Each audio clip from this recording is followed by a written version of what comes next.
એક ચોક્કસ પ્રકારની જાહેરાત કરી હતી, ત્યારથી જ નિશ્ચિત હતું કે લગભગ આ રિપીટ થશે. અને એ જાહેરાત શું હતી?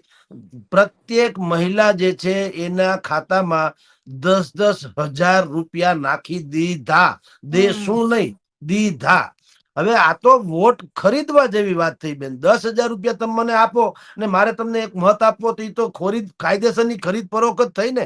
આમાં ક્યાંય ચાણક્ય બાણક્ય નીતિ કાંઈ નથી. અહીંયા પણ જો કોક એવો પક્ષ ઉભો થાય, ધારો કે એક ઉદ્યોગપતિ એવો અંબાણી કે મુકેશ અંબાણી કે અદાણી જેવો ઉભો થઈને બધાને ખબર પડે કે આ આપી શકે એમ છે, નહીં તો જાહેરાત તો હું કરું, પણ બધાને ખબર છે કે આ પોતાને આને ખાવા ખીચડી નથી, તો એ ક્યાંથી આપવાના. પણ કોઈક મોટો માણસ આવીને એમ કે ભાઈ જો અહીંયા મને જીતાડી દો, તો દરેક ઘરે હું 500 કે 1,000 કે 5,000 રૂપિયા આપું, તો જેને ખબર પડે કે આ આપી શકે એમ છે, તો સ્વાભાવિક લોકો આપવાના.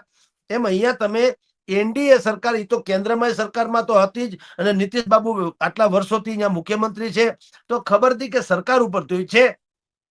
તો ઈ 10,000 ની વાત કરી તો આપી દેશે નહીં, આપી દીધા. તમે જુઓ, અને એમાં આચાર સંહિતા કઈ નડી પણ નહીં. બોલો, ઈ કેવું ગજબ કહેવાય.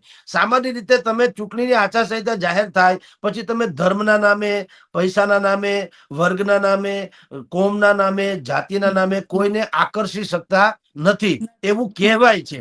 આ શું થયું? 10,000 રૂપિયા લેખે 30,000 કરોડ રૂપિયા 1.51 કરોડ મહિલાને આપ્યા. બોલો, 1.5 કરોડ મહિલાને 30,000 કરોડ. આપણે અહીંયા 10,000 કરોડનું માવઠાનું રાહત પેકેજ જાહેર થયું, હજી સુધી કોઈને પાવલી પણ પરખાવી નથી. એ બધું કાગળ ઉપર છે, અને અહીંયા તો આપી પણ દીધા. તમે વિચાર કરો,